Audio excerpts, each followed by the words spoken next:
کہ جب حضور مسجد نبوی سے باہر نکلتے ہیں تو آگے حضرت عمر و ابو بکر رضی اللہ تعالی عنہما کھڑے ہیں، چہرے کے اوپر عجیب اداسی ہے۔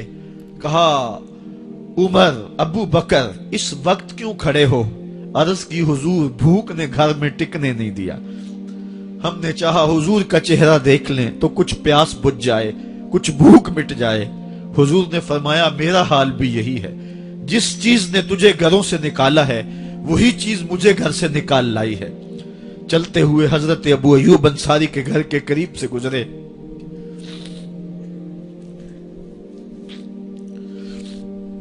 حضور کی خوشبو پا کے وہ باہر آ گئے۔ عرض کی بندہ نواز، آج میرے مہمان نہیں بنتے؟ حضور نے کہا تمہاری مرضی۔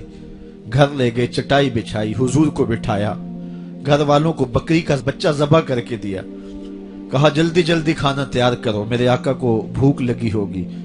یہ کہہ کے واپس آئے، حضور کے پاس بیٹھے، نظر چہرے پہ پڑی تو گھبرا گئے۔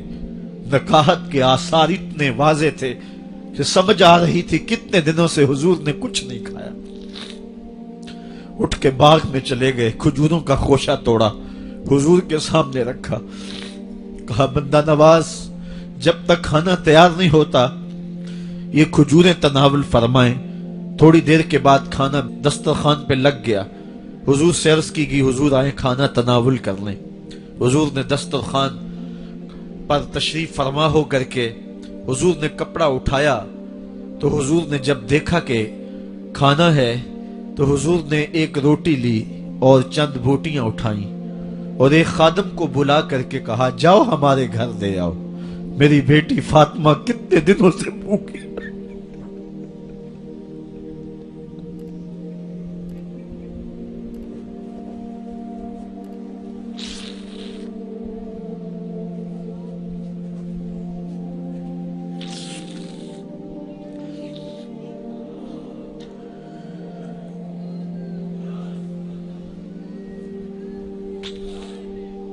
کہا جاؤ ہمارے گھر دے آؤ، میری فاطمہ کتنے دنوں سے بھوکی بیٹھی ہوئی ہے۔ مال کے کونین ہیں گو پاس کچھ رکھتے نہیں، دو جہاں کی نعمتیں ہیں ان کے خالی ہاتھ میں۔ آپ کو پتا ہوگا کہ جب میرے رسول کا انتقال ہوا ہے، حضور کا وصال ہوا ہے، تو حضور کی ایک زرہ ایک یہودی کے گھر میں گروی رکھی ہوئی تھی، حضور نے زرہ رکھ کر کے اس سے قرض لیا ہوا تھا۔ یہ اسلام کی غربت کی کہانی ہے، اور پھر اللہ نے اسلام کو امارت کے رنگ بھی دیے۔ آؤ تمہیں کہانی سناؤں، حضرت عدی بن حاتم روایت کرتے ہیں، صحیح بخاری میں روایت ہے۔ یہ حاتم تائی کے بیٹے ہیں، کہتے ہیں میں حضور کی خدمت میں حاضر ہوا، ایک شخص آیا کہنے لگا حضور غربت نے میرا برا حال کر دیا ہے، اور اس نے شکایت کی غربت کی، پسماندگی کی اور اپنی معاشی بدحالی کی۔ پھر ایک شخص آیا کہنے لگا حضور میرے پاس دولت تو ہے لیکن میں نے جس منزل پہ جانا ہے راستہ پر خطر ہے، تو میرے لیے کیا حکم ہے کہ میں کیسے راستہ طے کروں؟ تو یہ دو لوگوں نے یہ باتیں کی تو حضرت عدی کہتے ہیں کہ حضور نے روئے سخن میری جانب موڑا اور میری جانب مخاطب ہو کے کہا عدی تو نے ہیرا دیکھا ہے؟ عدی کہتے ہیں میں نے عرض کی حضور دیکھا نہیں، سنا ہے، ہیرا یہ شہر ہے عراق کا۔ تو حضور نے فرمایا عدی تو نے ہیرا دیکھا ہے؟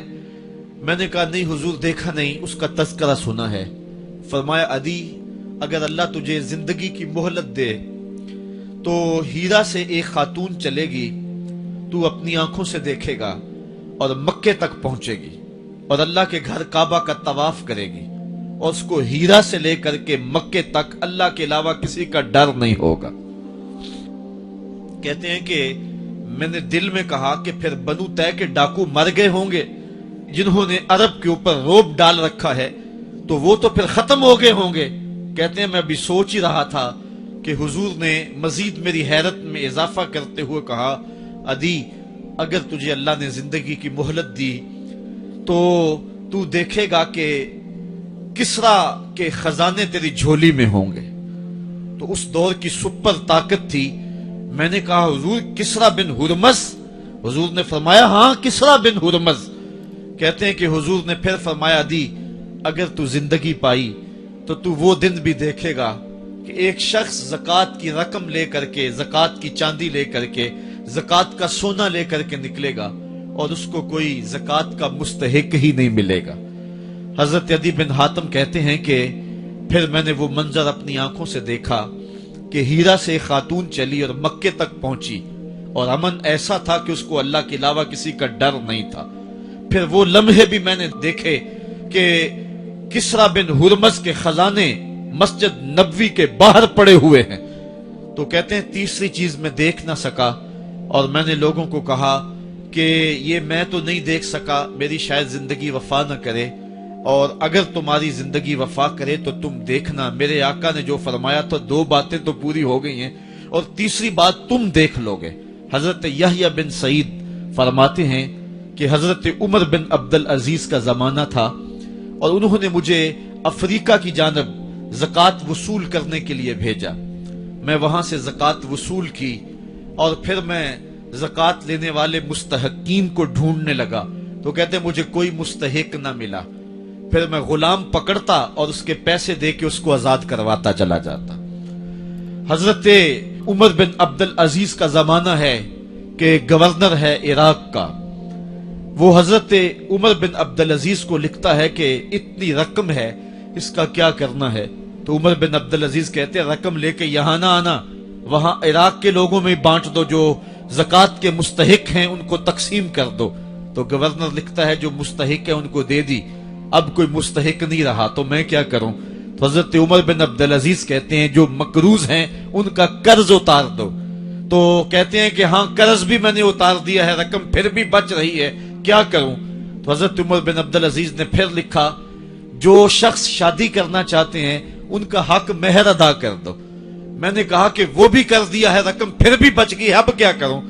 तो हजरत उमर बिन अब्दुल अजीज ने मुझे लिखा कि जो गैर मुस्लिम हैं जिन्होंने टैक्स दिया हुआ है, जितना टैक्स दिया है उससे दुगने पैसे उनको कर्जे में दे दो और उनको कहो जाओ इसका कारोबार करो, खेती बाड़ी करो, और साथ उन्हें यह भी कह देना कर्ज की फिक्र ना करना और ज्यादा इसमें परेशान ना होना, जब दे सकोगे दे देना। ये दौर भी फिर इस्लाम ने देखा और ये घड़ियां भी देखी जब चिथड़े पहने हुए थे, जब पैवद लगे लिबास पहने थे, जब पेट में डालने के लुकमा भी नहीं था। अल्लाह का दीन उस वक्त भी गालिब था और जब गलियों के अंदर रेशम बिखरा हुआ होता था कोई उठाने वाला नहीं था, दीन उस वक्त भी गालिब था। दीन का गालिब होना या ना होना इसका ताल्लुक जो है वो मालो दौलत से नहीं है। इकबाल कहता है कि जवाल बंदाए मोमिन का बेजरी से नहीं, मोमिन का जवाल बेजरी से नहीं है बल्कि इसका सबब कोई और है। वो सबब ढूंढना है कि हम दुनिया में रुस्वा होके क्यों रह गए, हम जमाने के सामने तमाशा क्यों बन के रह गए। आज नबी की उम्मत पूरी कायनात में रुस्वा होके क्यों रह गई। आज हमारा तमाशा देखा जा रहा है, आज भूखे कुत्तों को हमारी बेटियों और बहनों के ऊपर छोड़ा जा रहा है और उसका तमाशा देखा जा रहा है। क्या हमने ये दिन भी देखने थे। हमने सुराग लगाना है। दौलत की किल्लत और कसरत ये सानवी चीजें हैं। हमने तारीख में देखा है हम कभी माली तौर पे कमजोर थे, रुस्वा नहीं हुए हैं। माल ज्यादा हो गया, रुस्वा नहीं हुए हैं। रसवाई के सबब कोई और हैं।